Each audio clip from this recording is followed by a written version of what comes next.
पर्वतको चुवाकी चन्द्र परियार स्वास्थ्य स्वयंसेविका हुनुहुन्छ। गुजारा चलाउनकै लागि सिलाइ कटाइको काम गर्दै आउनुभएको छ।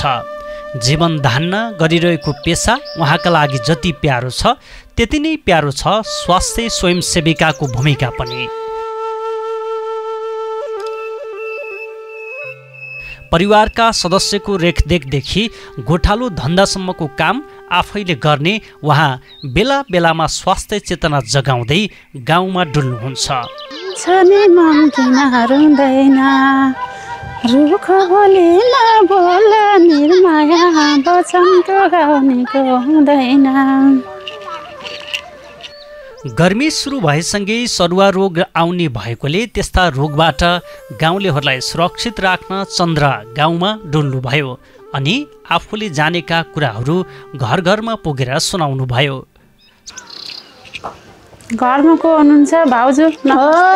हजुर नानी सन्ते हुनुहुन्छ, के कामले आउनु भएको? आज म थोरै सरसफाइ सम्बन्धी कुरा लिएर आइछु।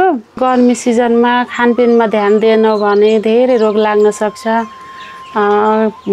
के अरे हैजा आउन सक्छ, मच्छरले टोक्यो भने डेङ्गु हुन सक्छ।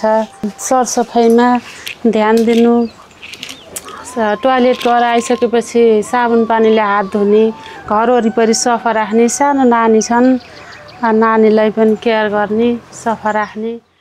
घर घरमा मात्रै होइन उहाँले टोलवासीलाई पनि भेला पारेर गर्मीको बेलामा अपनाउनु पर्ने सावधानीको बारेमा बुझाउनु भयो। गर्मीको सिजनमा अब जस्तै हैजा, झाडा पखाला, अब मलेरिया, अब त्यस्तो रोगहरू आउँछ।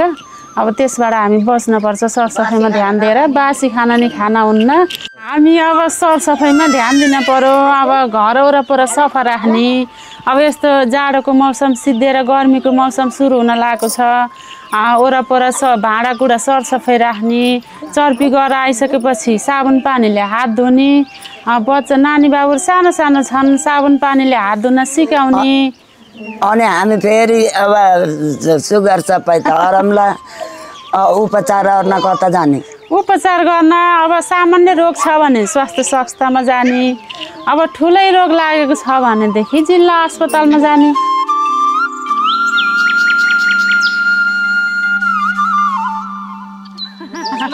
नानीले भनेको कुरा मान्नै पर्यो, हात पाखुरा धुनै पर्यो, बुढाबुढी हिँड्नै नसक्ने हिँड्नै पर्यो।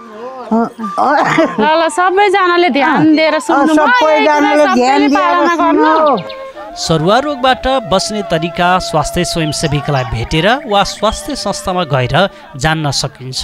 सफा पानी पिउँ, सफा र ताजा खाना खाऊ, गर्मीमा सरुवा रोगबाट बचौँ। मौसम जानकारी लिने बानीले रक्षा गर्छ सानो सावधानीले।